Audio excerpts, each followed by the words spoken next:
Agrícolas no ar, mais um boletim. Agora para a gente discutir uma ferramenta que já vem sendo empregada com bastante, com bastante afinco aí pelos produtores nas últimas safras, que é a questão do barter, a troca de produtos por insumos, principalmente, é o que a gente mais acompanha em termos de negociação no Brasil.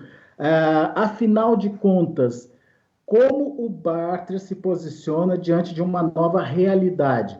Seja essa realidade de incerteza em relação ao que vai acontecer daqui pela frente, trazida principalmente por essa questão da pandemia, do coronavírus, seja ela em função de mudanças que podem vir no quesito aí, principalmente de financiamento e acesso ao crédito com as novas medidas aí da MP do Agro, que está para ser oficializada aí pelo governo nos próximos dias. Se eu não me engano, o presidente Bolsonaro tem mais amanhã, no máximo, aí para fazer essa sanção da MP.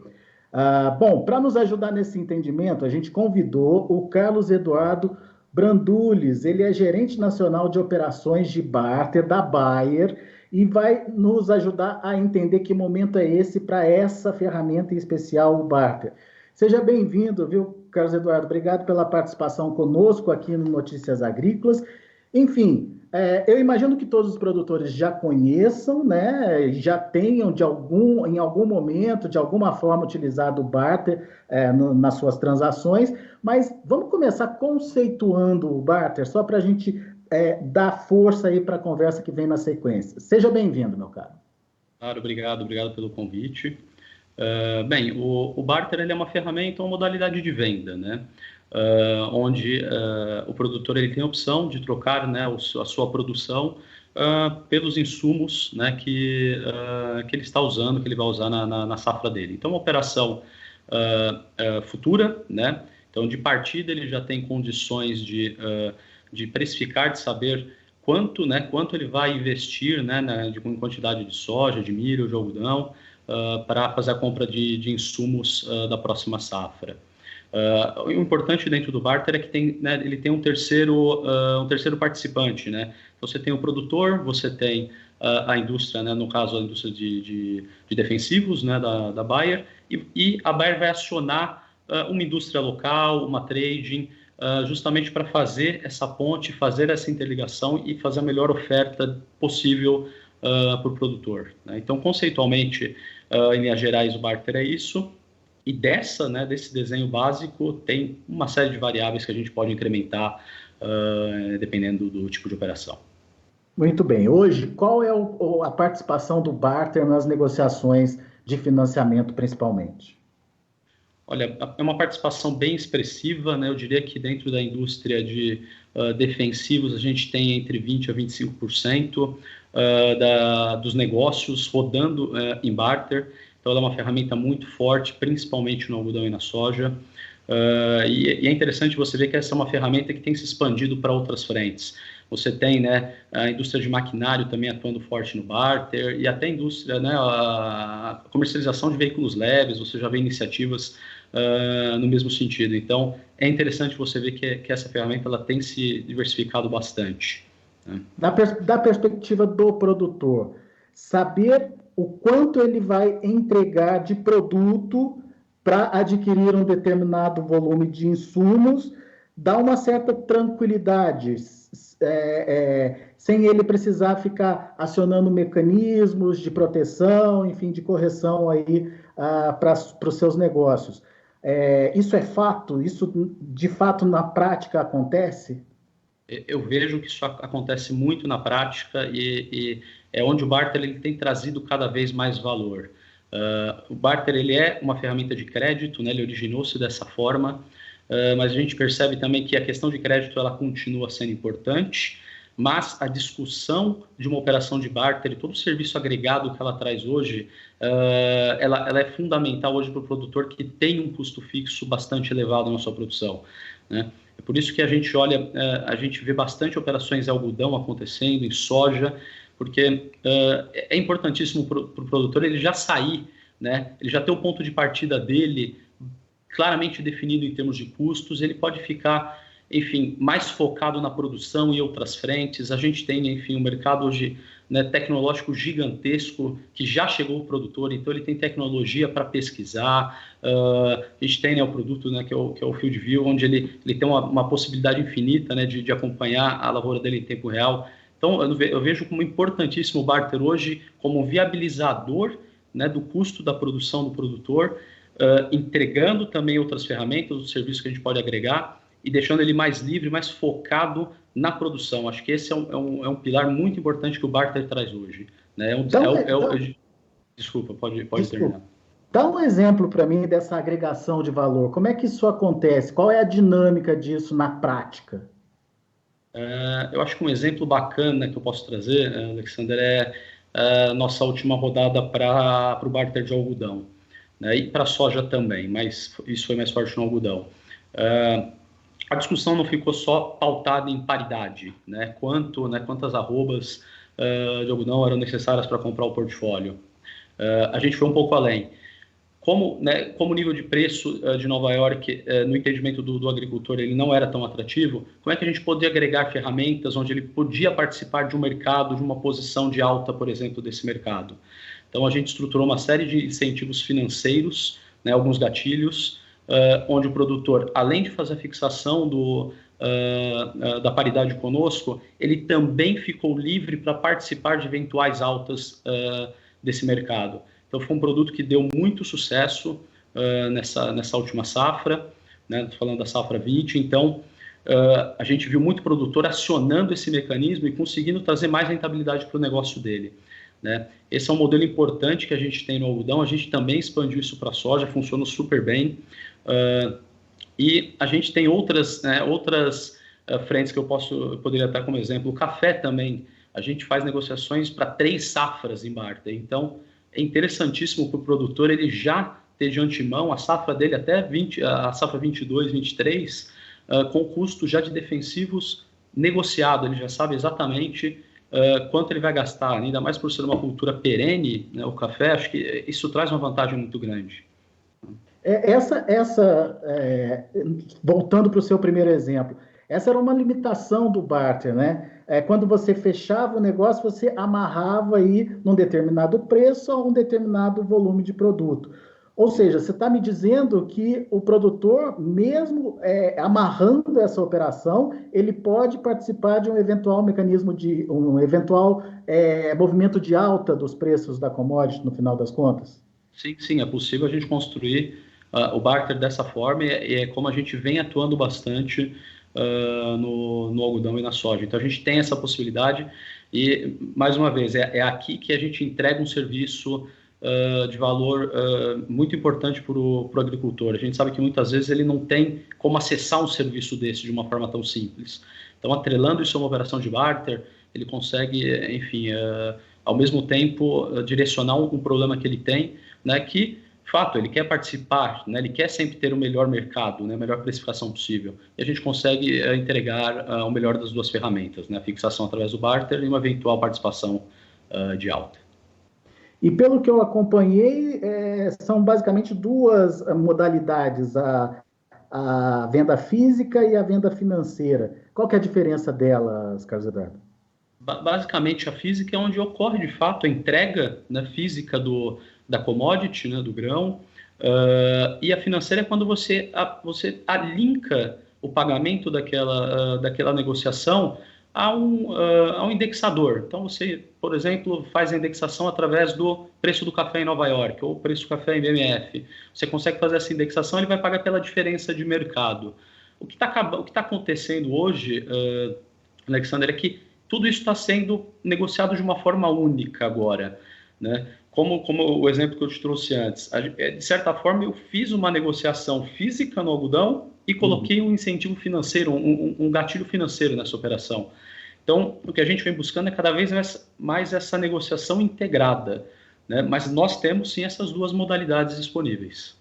Muito bem. E para a Bayer, como a empresa que faz essa interação, digamos, essa ponte entre o vendedor e o comprador, qual que é a vantagem, Carlos Eduardo? Olha, a vantagem, eu diria que a negociação ela se torna muito mais saudável, não só para a Bayer, quanto para o produtor também. Eu acompanho, né, algumas negociações, nós temos um time de campo atuando junto ao time comercial, é um time exclusivo em barter. Eu posso acompanhar o nível de discussão que uma negociação comercial segue quando a gente está falando em barter, né? Você, além da questão de portfólio, de manejo, você consegue incorporar a discussão da cadeia integrada, né? Então, acho que isso para o produtor é muito importante. Ele vê a valorização dessa discussão, da onde a commodity dele está sendo aplicada, qual o destino que a Bayer vai dar para isso. Então, eu diria que para a Bayer além da questão de crédito, que continua sendo importante, sem dúvida, é trazer esse nível de discussão, de expertise para o produtor, é realmente encaixar uma negociação de defensiva agrícola num ambiente de cadeia integrada, né? Onde o produtor ele vai compreender todo esse mecanismo, né, de como as coisas estão conectadas. A gente tem o café agora como exemplo, né? Tive uma reunião um pouco mais cedo sobre o café, e a importância do barter no café. Nós somos os maiores exportadores de café, né? O Brasil, o maior exportador de café do mundo, e é importante a gente entender como isso está amarrado, né? Que não adianta você, de repente, no momento desse de incerteza, mas vamos fugir para uma negociação então em reais no café. Não, o café ele roda em dólar, ele é importante se manter dessa forma, porque você tem uma cadeia integrada que depende disso, né? Então, acho que esse é o valor que a empresa vê, esse serviço, esse recado, né? Esse serviço de advisor que nós temos muito fortes, né? Ou seja, vocês, no final das contas, colocam as duas pontas para se conversar também, no final das contas. Tanto quem comprou entender como o produto foi produzido, como quem produziu entender o que vai acontecer com o produto dele lá na ponta final. Perfeito, perfeito. É exatamente isso que acontece. Muito bem, isso a gente entende como vantagens do barter. Mas a gente tem uma evolução, ou pelo menos uma pretendida evolução de acesso ao crédito, né? De facilitação de acesso ao crédito, que viria aí da tal MP do Agro, que está para ser sancionada aí pelo presidente. Diante dessas novas possibilidades, dessas novas ferramentas, dessas novas formas de comercialização, o barter está com os dias contados, ou ele ainda tem força, ou ele ganha mais força? Qual é a sua visão da participação do barter dentro desse novo processo de financiamento da agricultura? Eu vejo que para o barter, assim como para outras ferramentas financeiras, Alexander, o desenvolvimento do mercado de crédito, a flexibilização que o MP do Agro vem trazendo, ela é benéfica para todo mundo. Acho que a diversificação é o recado, é a palavra-chave aqui. É importante para o produtor diversificar o crédito dele. A gente sabe, a operação dele é uma operação de longo prazo. O cara ele está ali há décadas, e a gente sabe que isso está passando de geração para geração. Então é importantíssimo esse recado, a diversificação. Não fique pautado em uma única ferramenta. Diversifique, conheça outras ferramentas. Mesmo que exista uma possibilidade de crédito dentro de um outro ramo, dentro do banco, é importante o produtor estar conectado com tudo isso.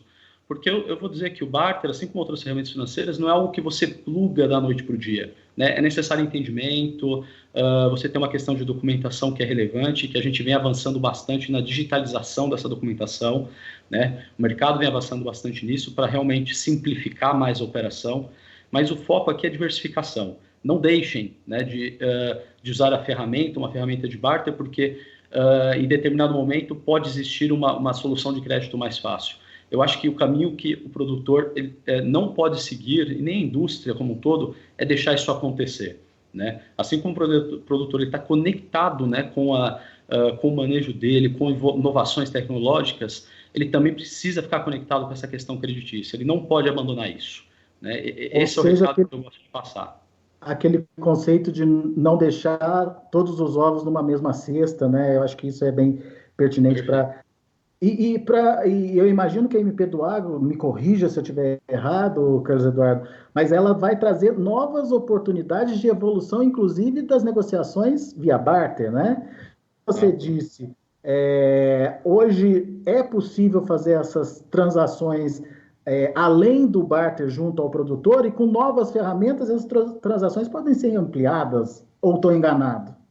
Pode ser ampliadas. Existem alguns mecanismos dentro do MP do Agro, né, com relação à separação de garantias, a divisão de garantias, que pode suportar e pode facilitar ainda mais essa evolução do barter, não tenha dúvida.